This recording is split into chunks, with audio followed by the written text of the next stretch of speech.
I hope everyone is having a wonderful day. I'm so glad that you are taking the time out of your busy schedules to attend this program. We very much appreciate your attendance.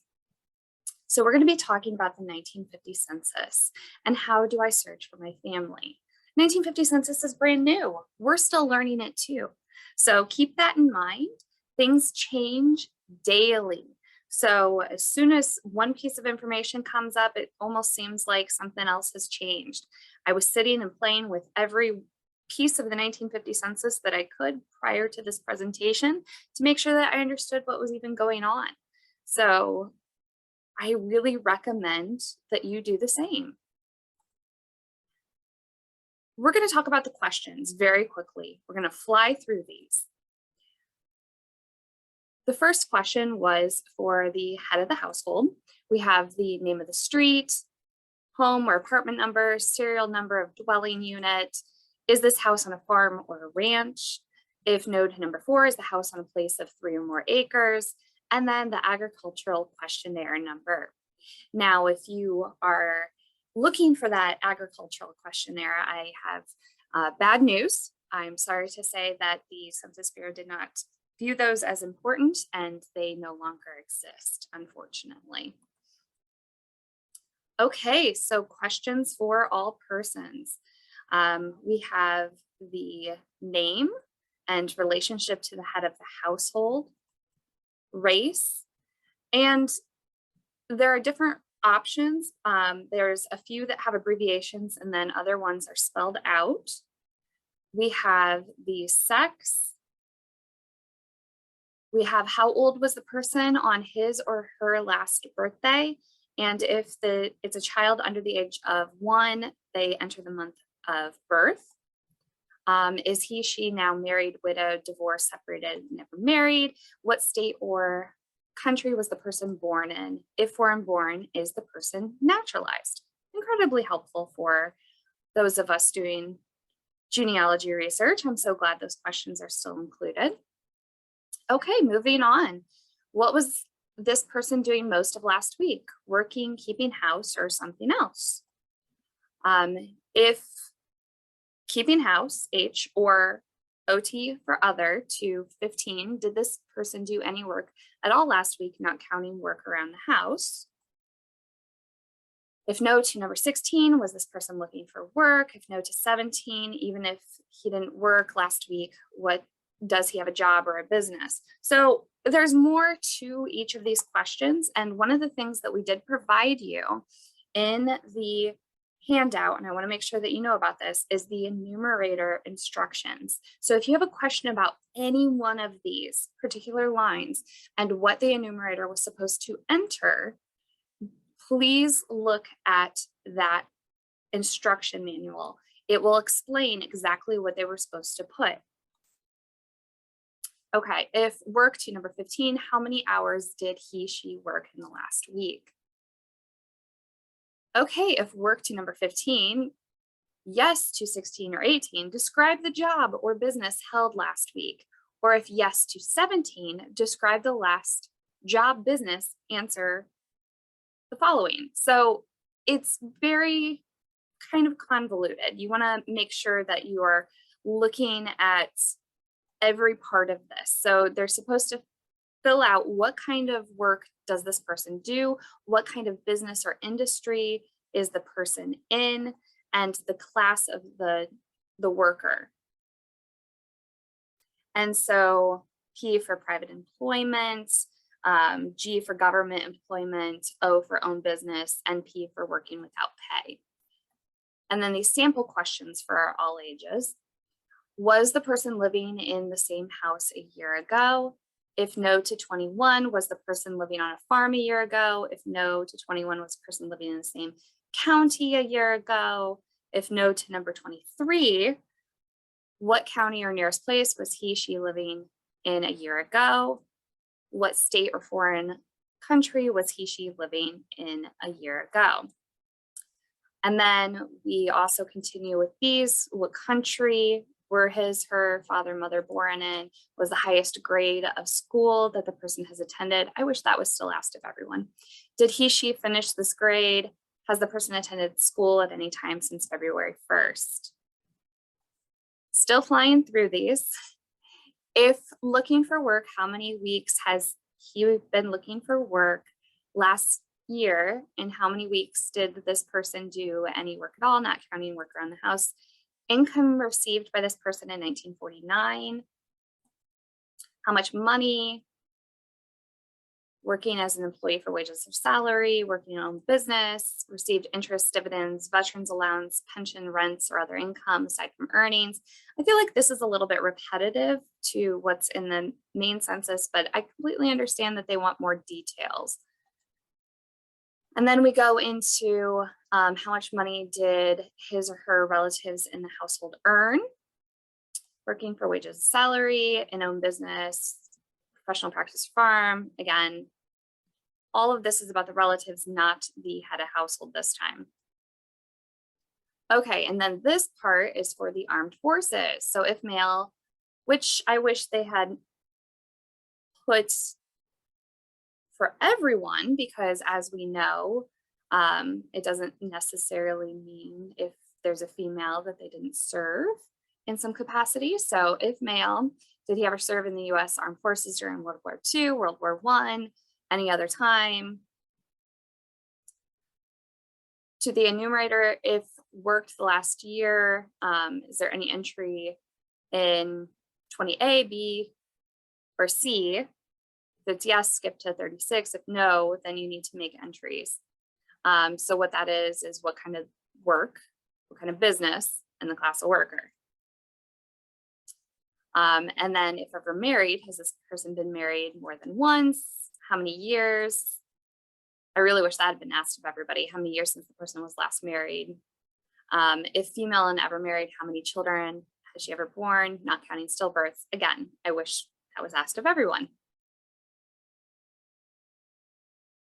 So you can kind of see there's a lot of information going on for the dwelling units as well. So what's kind of interesting about the census is they destroyed a lot of information from the 1950 census. The originals were destroyed. Let's start there. They did not keep the original census records. It was microfilmed, and then that was it. So if it was not microfilmed, that information wasn't kept. And for a lot of times, the information was considered temporary. It was information that they wanted just for the statistical information. So this is the back page of each of the census, and these typically were not microfilmed. So it's kind of hard to find them. So let's talk about the indexing. What is available? What do we have right now? Well, the National Archives. The National Archives, they have the artificial intelligence optical character recognition working. Is it perfect? Absolutely not. Honestly, I'm still sending in corrections as frequently as I can. Whenever I'm looking somebody up, I try to do corrections for all the people around. So I'm hopefully helping other researchers, and I hope that you guys are doing that too, as we are trying to help one another with the census and trying to gain this information. Ancestry and Family Search are working with artificial intelligence handwriting recognition technology, which is pretty amazing. And then they're having volunteers evaluating that index. And that's something that you can actually volunteer for. So there's a lot going on trying to get the census available. With the index, the census itself is available today. You can search it. It's just a little bit more difficult. You can't just type in a name necessarily and get all that information up immediately. So that 1950 address is what you want to look for. You want to find the person's address around 1950 to locate that enumeration district. The enumeration district is that area where they walked around with that census. And gathered that information. So you need that enumeration district in order to find your ancestors or parents or grandparents or whoever you're looking for, aunts, uncles, friends, whoever you're researching, to pinpoint that information. So what can you use? You can use the 1940 census. You can use World War II draft cards, city directories, birth, marriage, death-related records. There's a lot of information that you can glean. Maybe you have family documents at home that you need to go through. Maybe there's some letters. Maybe you have photographs that have maybe a house listed, an address on the back. So make sure that you are looking and seeing what you can find. So let's start with searching in a big city. We're going to look at stevemorse.org and Family Search. So stevemorse.org, if you're not familiar with that website, please become very familiar with it. It is fantastic. Don't go to stevemorse.com. It brings up some sort of rock star person and you don't want to go there. It's stevemorse.org. Once you're there, it looks like this, one-step pages, and there's a lot of different pieces of information. But over on the left-hand side, you'll go to the US Census, and then you get a drop-down menu. And that drop-down menu has different pieces of information. So you can look and see that blank census form. But we're going to go ahead and click on that 1870 to 1950 Large City Enumeration District Finder, ED Finder. Once you click on that, you put in a location. And you can see up at the top, it says Unified 1950 Census ED Finder. You can change it to another census, but most of those have been indexed properly and are pretty easy to find. So you can put in a location. So Illinois, Cook County, Chicago. All right, what happens? They just keep going. There's so many enumeration districts. You need to be more specific. So you go back to that search and you put in the address. So the last known address is that 1422 105th Street West. So you're going to put that in. And now you get 19 districts listed for that address. Well, what you want to do is compare that to Google Maps to get a cross street. So we know that B is Stella Basinski's address at 1422 West 105th Street, Chicago, Illinois. So a cross street to consider is South Vincennes Avenue, marked with a V, which reduces the districts down to 2 options. Okay, that's helpful. Well, another cross street to consider is South Church Street, marked with a C, and that gives us that 1. So that's going to make it so much easier to find this person in the census. So you want to make sure that you're trying to find all those cross streets. Now, I know this isn't perfect for everybody, but it's a good example. Okay, so once you look at this, the options here are the census pages on Family Search. So make sure you have your free account ready. If you do not have a free account with Family Search, I highly recommend it. Now, you have the option to look at the census pages. It also gives you the enumeration district transcribed, which provides the street boundaries for the enumeration district. So it explains where it is. And then the microfilm version description also provides the same street boundaries for the enumeration district. And then the streets in the enumeration district gives the list of the streets that were canvassed by the enumerator. So text is a hyperlink, so it takes us to the district. And once you click on it, there are 33 images for this district. So we have to browse page by page, looking initially for the street name, 105th West, along the side of the pages.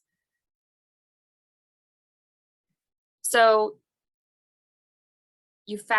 once you found 1422 West 105th on image 12, you want to click on the tools icon and then download icon to save the image. This is how you get that information to save it.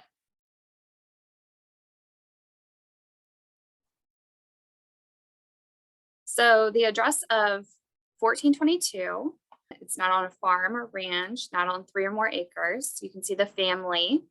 There we go. You can see the family. It's Joseph Bazinski, head of house, wife Stella, their son Ben. You can see their race and sex. Got the ages and birth country or state. You have the marital status. Since foreign born, they are naturalized. And then questions for those 14 and older.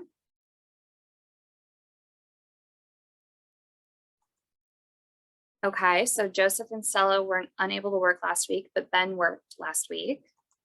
He worked 40 hours as a machinist for the railroad company, who is a private employment class. And then you want to note that Joseph is in the last supplemental line on the sheet, line number 28.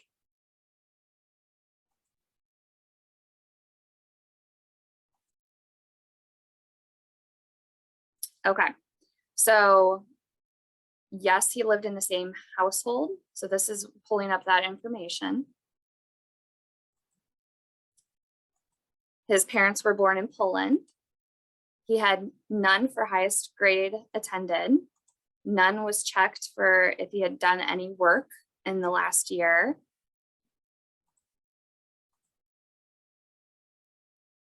There we go. And none was checked for income. And then we also, for the 1949, he received $19. And then since Joseph's the head of household, his relatives earned $8,500 working wages or salary in 1949. None was checked for how much money his relatives in the household earned for own business, professional practice, etc. And he had not served, let me pull this up. There we go. There we go. He had not served in the armed forces. Since Joseph was the last line on the page and he was older than 14, he had extra questions.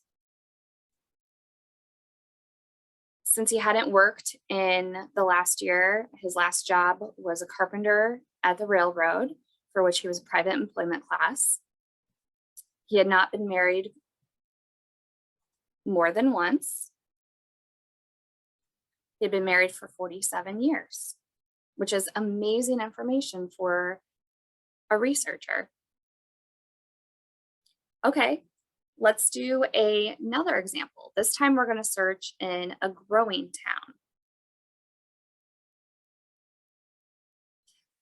We're going to take a look in Alabama, Lee County, Opelika. There are 12 enumeration districts. Well, we're going to be looking for something specific. We're going to be looking for someone who lives at house number 32 on Jeter Street. So now we have 2 enumeration districts. The family had lived at multiple addresses on Jeter. In 1910, they had lived at 33. 1917, they lived at 32. 1923, they lived at 34. 1930, they lived at 107. 1940, it was 32. And in 61, they lived at 119. So using that 32 Jeter, we're getting those 2. So looking at the enumeration district descriptions, Jeter is one of the boundary roads. So the family may appear in both enumeration districts. So it's very important to look at those if you're having trouble finding the specific location of your ancestors, make sure to look at a map and understand where the boundary lines are, and then look at the descriptions of those enumeration districts. So this time we're going to look at the NARA website, which is the 1950 official website. And once we go there, you can search by first and or last name. You can click on, see here, there we go.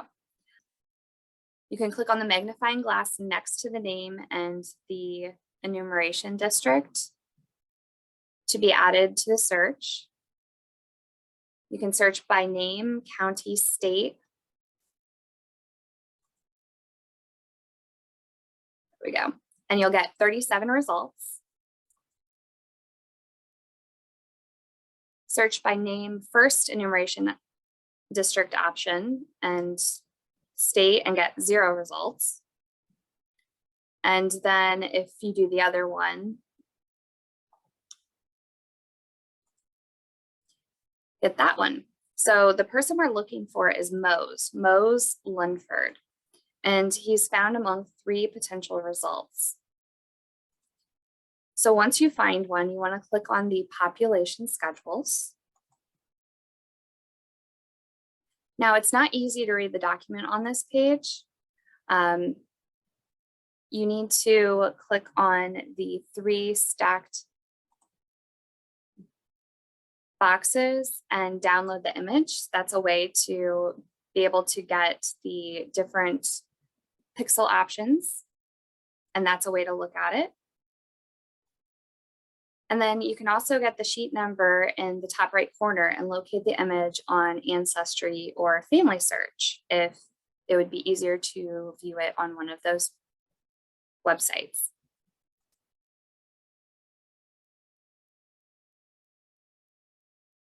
If you have the information for Ancestry, you can take that information and go directly to browse this collection for the 1950 census and pull up the state, county, the populated place, and then the enumeration district. And it starts with the first image, knowing that it was on sheet number 7, add 1 to the sheet number 7 and enter 8 in the box. And you'll be able to pull it up.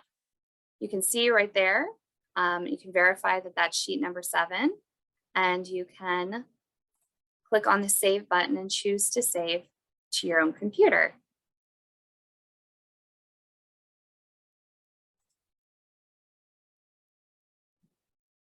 So once you take a look at this, you can see the house number. Josephine Plant was the head of household, and Mose Lunford was her son. You have the race and sex. You have the ages and where they were born. You have that they're both widowed. And then there's the questions for over 14. Mose worked last week. He worked 40 hours as a carpenter in a construction company, which was private employment class. Okay, this time we're going to be searching for a rural town. So we have Ancestry, stevemorse.org, National Archives, Family Search, and then Ancestry. So these are different options of how to search this. We can go on here and you can get notified when your state is indexed and searchable, which is incredibly helpful. You can see what you can discover about where your family lived in 1950. So those interactive maps. So let's go to those interactive maps. This is on Ancestry, just to clarify.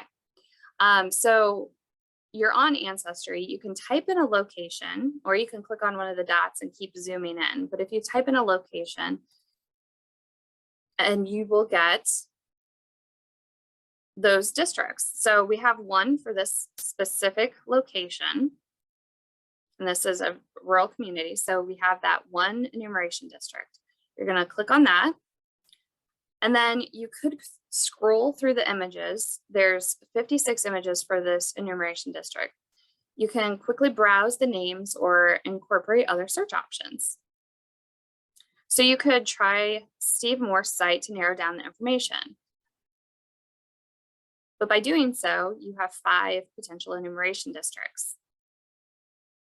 Well, this time, if you go to the 1950 NARA website, you can do a search, and you're searching for West Virginia in that enumeration district for the name Frederick.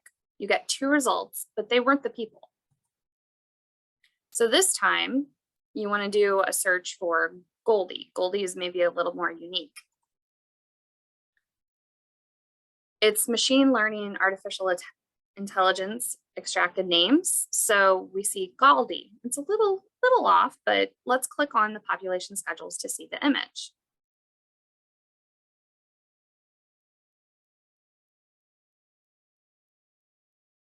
Again, this could be not the easiest to use. So we do recommend noting the page number, the sheet number, and looking at the image on Family Search or Ancestry to be able to click in and search around a little bit more.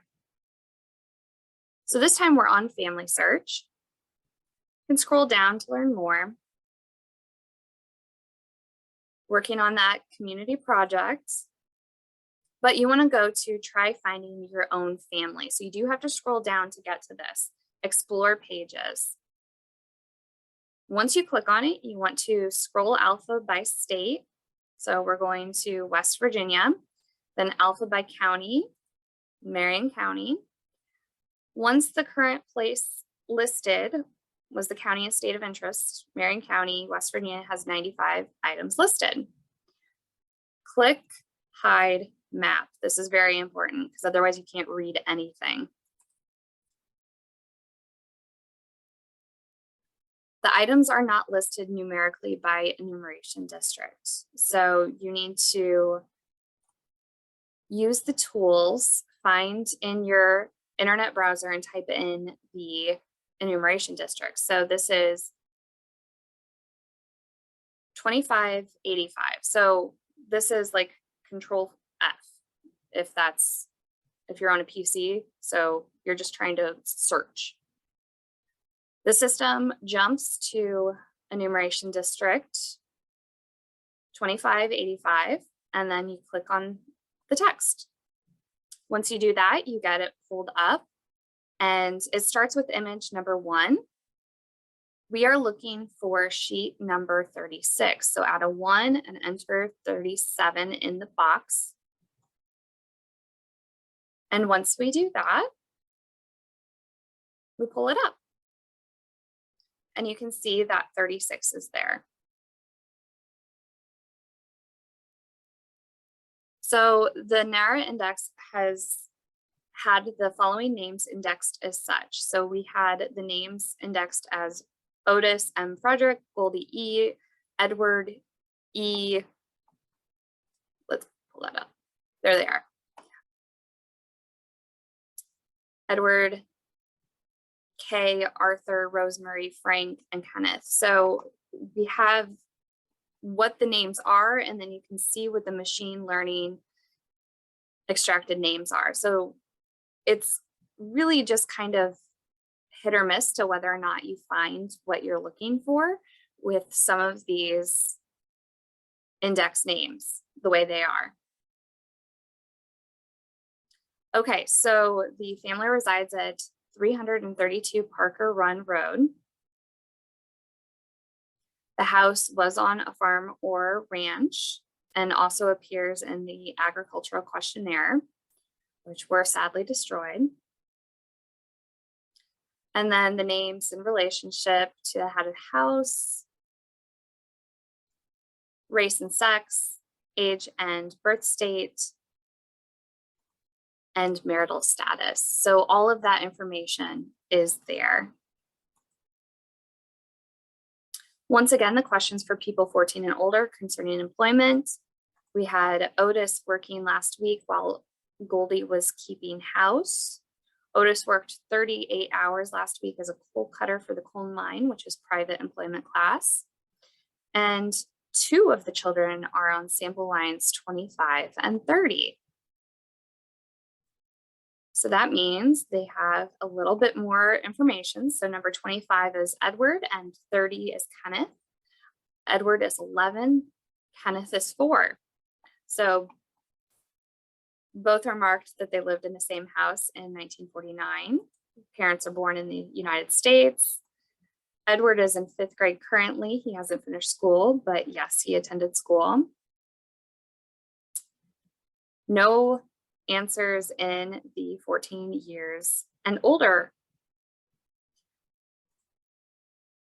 And the box on the sheet states that the household did not continue on the next sheet, but if you know there should be other people in this household, you would check that next page. So next page, we did find Ovia D. Frederick, son to the head of household, 1 year old. Okay, so some special considerations, special exceptions to consider.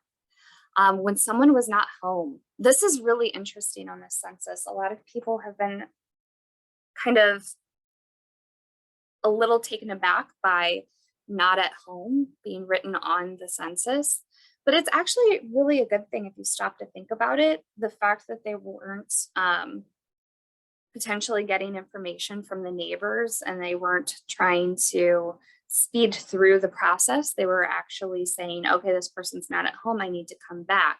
So that's telling us that they're being more deliberate about gathering that information, which makes me feel better about the census in some ways. So for this one, at address 717 South Boulevard in Chicago, there's 4 units. And unit serial number 34 was home, but no one was at home at unit serial number 35 to 37. We are told number 36 is on sheet 78, lines 4 through 6. So you look towards the end of the enumeration district for sheet 71 for this specific enumeration district. It is image number 27. So knowing we need to find unit serial number 36 on sheet 78, lines 4 through 6, we go to sheet 78. We find on lines 4 through 6, the 717 South Boulevard, we have John and Muriel and John's brother Joseph, who are out of order on the census because they were not home the day that the census taker came. Another thing to consider, these special exceptions, are the experimental forms. The government likes to test things and do different types of things when it comes to the census. In 1940, they had some test locations as well, so this is not unheard of. So tests were done in Ingham and Livingston counties, Michigan, and Franklin County, Ohio. Self-enumeration was done using what was called household forms. The form was received by people in these counties prior to April 1st, along with detailed instructions to mail it back to the district office. Same questions asked on the form. Let's see here. Here's one in Enumeration District 9057, Lansing, Ingham County, Michigan. Footnotes state cleared by phone, which I think is really interesting. In the office use section,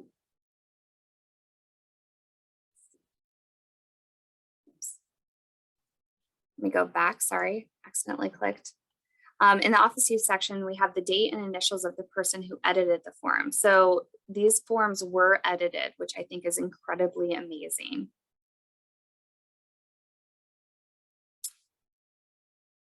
Questions that were edited have a circle around the question number. You can also tell the difference in the handwriting on the form. In addition, household forms were also tested in selected enumeration districts in Genesee County, Michigan, Coshocton, Defiance, Delaware, Fulton, Henry, Knox, Licking, Lucas, Ottawa, Paulding, Putnam, Richland, Van Wert, and Williams County, Ohio. But the enumerators completed the forms for the households in those areas, such as the one for the Enumeration District 4577, Newark, Licking County, Ohio. As well as testing other forms, as this one in Enumeration District 1613, Keene, Coshocton County, Ohio, used P10 forms that the census taker completed.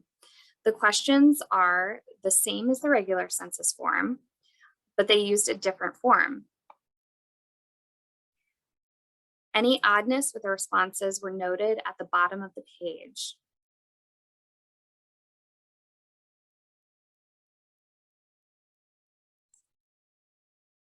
As a census taker came to households that would be sampled, a line was marked through the line number on the P10 form, and the head of household is named, and a note that they are on P11 form.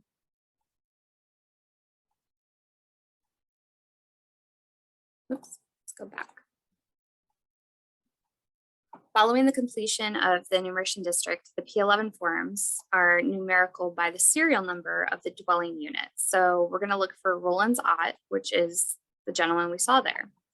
So here we have serial number 18 on P11 form on Carroll Loravalee Road. The census taker completed this form. We have the family members across the top creating columns. The questions are asked on the left side and the responses are down the columns. The P11 form asks the same sample questions from the regular census form, but the sample questions are for the household rather than one line, which is very helpful when you're doing research.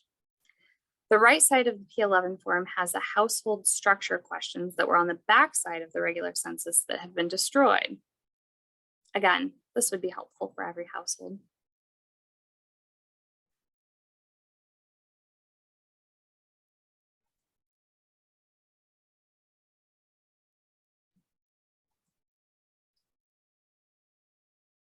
Actually, I want to go back one because what type of refrigerator do you have? I truly, truly wish I knew what type of refrigerator all my ancestors had.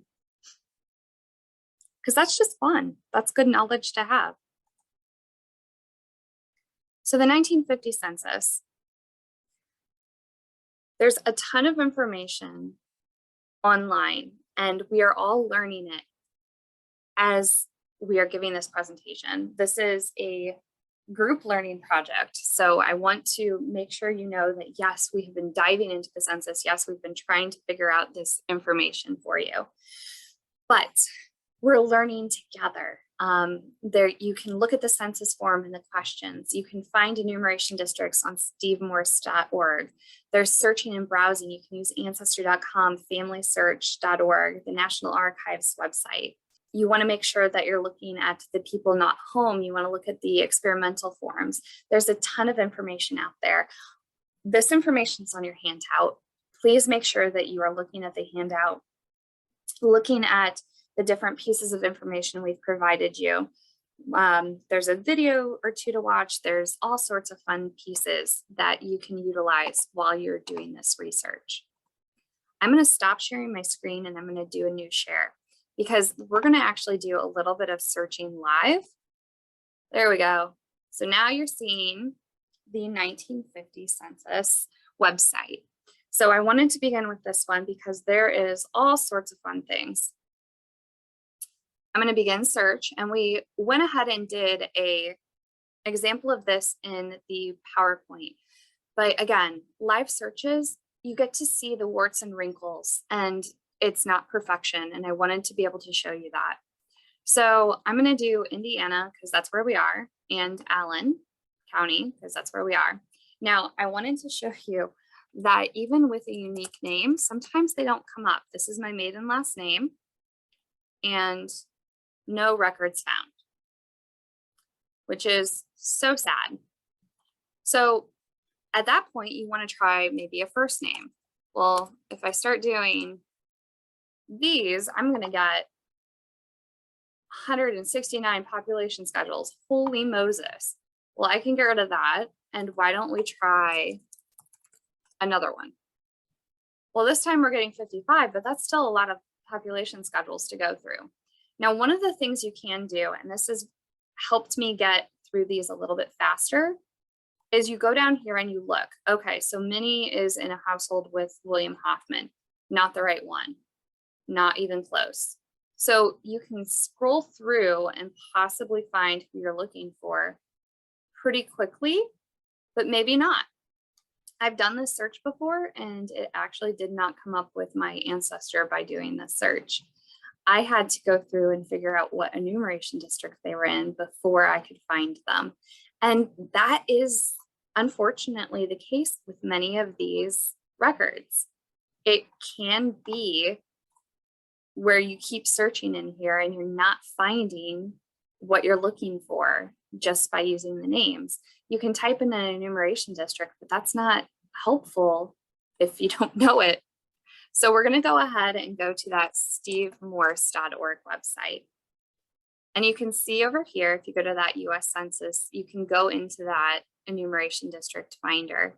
And this is where you find also, you can find the blank forms and all of this other wonderful information. I occasionally like looking at those changed street names because sometimes that's where my ancestors live.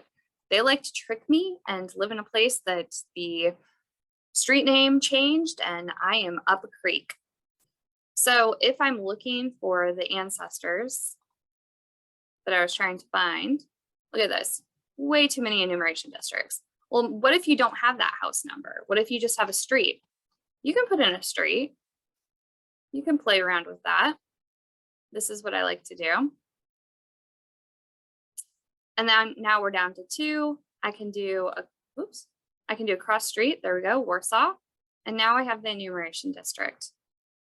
And this is where it gives you that choice of the narrow viewer, the family search, or ancestry.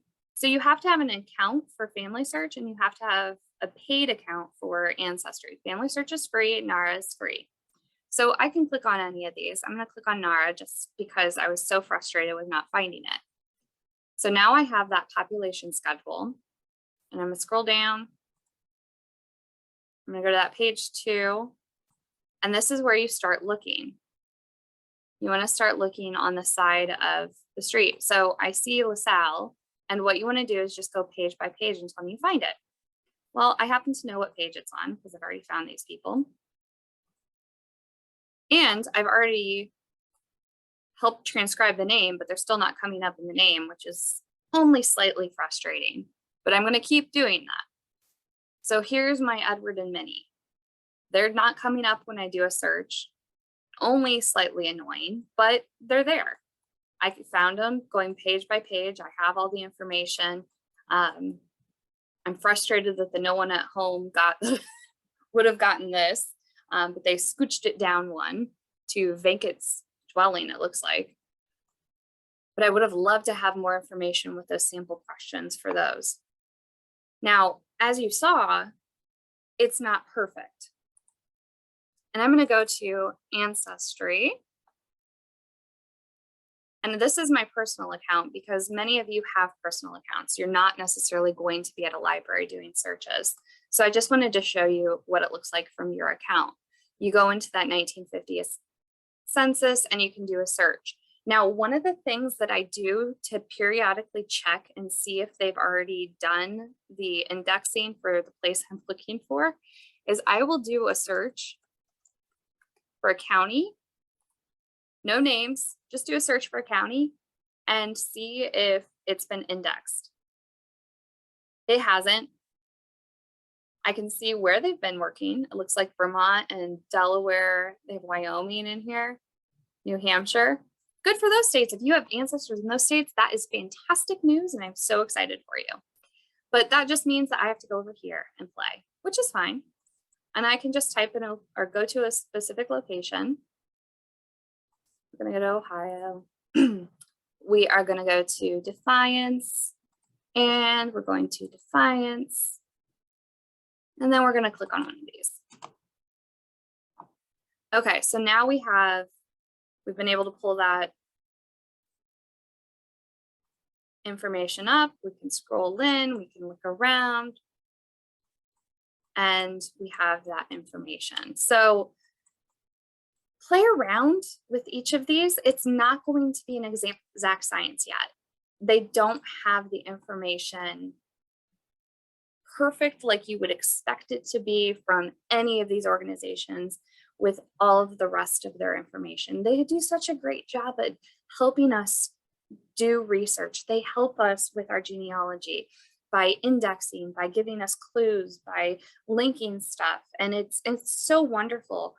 But we have to take that step back with the 1950 census and say, okay, I have to do a little bit more legwork. Yes, it's frustrating. Yes, sometimes I can't find what I'm looking for, but it's there. I just have to be patient, and I have to dig a little bit more, and hopefully I will find it.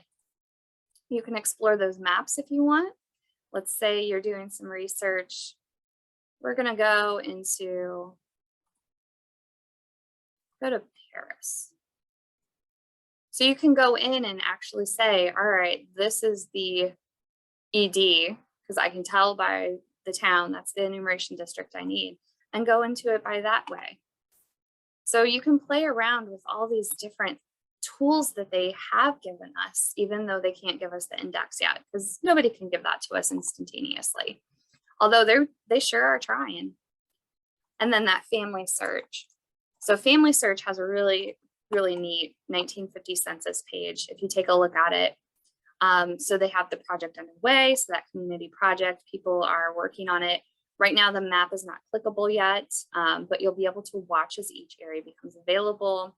You can get started in this, you can see what you're gonna find, and they have these great little graphs over here. Who will you find? Lovely. But this is that explore images. But if you keep scrolling, they'll give you more information. You can learn more about the 1950 census and what life was like during that time period. Once you explore those images, you will be prompted to sign in. And that's where, in the example, as we showed, you can scroll and whatnot. Again, hide that map. Hiding that map, oof, it gets in the way if you're clicking over here, 100%. Okay, I think you've heard me talk long enough.